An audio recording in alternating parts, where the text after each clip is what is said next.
Through the Coronavirus Food Assistance Program, the USDA has been able to purchase and distribute agricultural products to those in need through the Farmers to Families Food Box. We're here in Stockton, Missouri to see just one community serve others.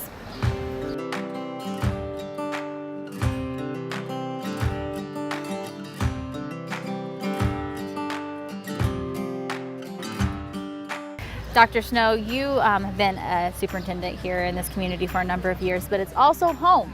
Yes. So let's talk about Stockton. Give me the demographics of the community. We have a around a 62% free and reduced lunch rate.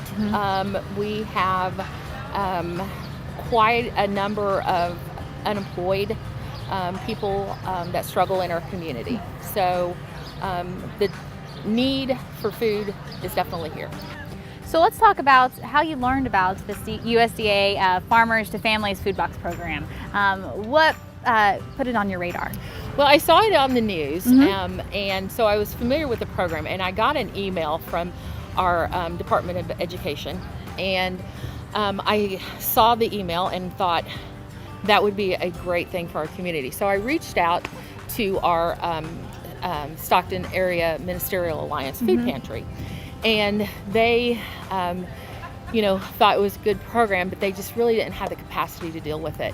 And so I thought, you know what, I'm going to try for this. Talked to a couple people, my volunteers that have helped with our summer lunch program, and asked them if they would be on board with it, and they said absolutely. And so I filled out the application thinking that, maybe I'll hear something in a couple of weeks, maybe I won't. It's a national program, so you think of, why would I get it? Exactly. Not really having, much confidence that I would hear anything. And it was really funny because in 20 minutes, I had a call from CNC. Wow. And they said, I can't send you, it was on a Wednesday. They said, I can't send you a truck this Friday, but I can have a truck to you next Friday. Can you take it? I said, sure, I'll take it. So let's talk about what this means to your community. How did your community weather the uncertainty that we've had over the last couple of months? Well, we have experienced our share of hardship. One of the things that we talked about was when we closed the school. The concerns that parents had was how are they going to feed their kids, and so one of the things that we did, we were providing 2 meals. We're a 4-day school week, and like many in this area. And so we provided basically 8 meals a week for kids, breakfast and lunch. And we were able to take advantage of the summer food program and provide meals for kids. We did pickup locations in the district. We did some home delivery for people who could not pick up, and we were feeding we still are through June 30th. And this started back in March, right? Feeding about 400 kids a day, breakfast and lunch, and we were able to do that 7 days a week. So who qualifies to receive this food? The program said that they just had to be in need of food. So there are no income guidelines. We don't ask for any paperwork. They just have to come and get the food. If they need food, they can come and get it. We've been trying to pass out a box of food per family. If they have a large family, we'll give them more than 1 box. But we have several that are picking up for friends and neighbors and older people in the community. We have a church that has been delivering to older people who can't get out, and so it's been a real community effort. I'm really kind of proud of our community. So we know the impact it has on you and your community, but the impact this has on farmers and ranchers across the state is impactful because they had to do something. The horror stories of dumping milk and food going to waste is heartbreaking, but it's also the bottom line for the farmers in the area. Yes. And I don't profess to know how all that works, as far as that goes. I've heard, some people say that when they dump their milk, they get paid for it anyway. I don't know. But when I think of, even if they do get paid for it, which I'm sure they don't, it going to waste when there are hungry people that can use it seems just crazy to me. So why not do something like this to put it to good?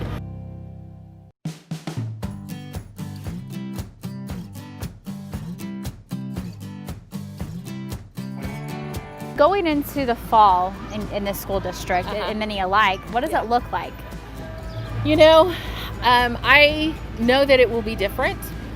And you know, that's something that we've tried to plan for. You know, there are all sorts of guidelines out there, but you know, quite honestly, we don't really know.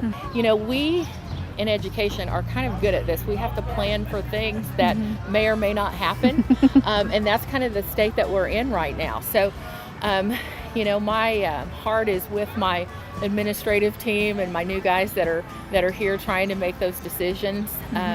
You know, it's going to be different. I do know that teachers and administrators, educators across the country will be doing what they can, you know, doing the best thing for kids.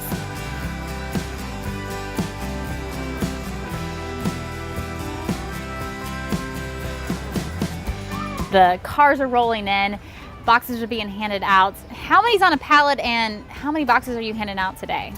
I believe there are about 40 boxes on a pallet, and we are passing out 800 boxes of fruit and vegetables today. Did you know at the very beginning, putting all this together, did you think that you'd be able to empty an entire truck in this short amount of time? Well, I was a little skeptical. I was afraid that I would have a whole bunch of fruits and vegetables left at the end of the day and worried what I would do with them. But luckily, that didn't happen. We ran out before the day was over, and as you can see, the word got out and people were here even earlier this morning. So there is a definite need in our community. So we're in week 2 of this delivery program. You know, take us through what we've seen in a box. You know, you had the opportunity to kind of select from a distributor and think through what your community needed. So in this week's box, last week, they received similar items, or is it the same each week? No, they kind of vary. The boxes last week, we noticed a lot of them were different. There were blackberries, some had cherries, some had blueberries, just kind of an assortment, just different things. So I think it just depends on what the distributor has on hand, but really good produce. Well, let's talk about that distributor. CNC Produce is who you guys selected to deliver to you, based out of Kansas City. Yes. Take me through those other options and why you settled with this option for your community. There were other options as far as the types of food to distribute, a lot of meats, milk products. We really didn't have any place to keep a truckload cool. Sure. And I was worried what happens if we have things left over. We didn't have the place to store it. And so fruits and vegetables were kind of the best option for us. And when I looked at the distribution contracts, fruits and vegetables were the bulk of the contract in our area. So I thought our chances of being selected were better with fruits and vegetables, and the ease of our distribution would be better with fruits and vegetables. So that's why I kind of chose that. Well, these fruits and vegetables are coming from Missouri. They're coming from all over the U.S., from farmers and ranchers during this uncertain time. Yes. And so take me through the process of the program and why it has really come to fruition today. Well, you saw on the news the USDA with the COVID-19 and the shutdown. You saw news reports of farmers having to throw away vegetables because they weren't being able to sell to restaurants and schools. Food in schools, distribution centers. And so this is part of the government buyback program where they're buying these things from the farmers so that they don't have to dump them. And so it puts money in their pocket and also fills the need in the community. Our community, we have a community that is food insecure, and so this helps people in our community as well. And so many rural communities across the state and urban areas are food insecure, and that's probably one of the most misconceptions about what a community, what a school district provides those kids and what they're missing being home. Yes, Absolutely. It's funny because education is a lot more than just, reading and writing. It is. We do a lot of extra things. And when we had to close the school, the biggest thing or concern that I had heard from parents was not how am I going to teach my kid math facts, or how am I going to teach my kid how to read. It was, how am I going to feed my kid? And that was really the biggest concern, the biggest thing that I heard. And that really kind of gave me a clearer picture of how our community was struggling even before people were laid off due to the virus. I've always said, if you want to know who the hungry kids are in a school district, go to breakfast, because kids that are hungry, they are fighting for their place in line to get breakfast in the morning, because they are truly hungry.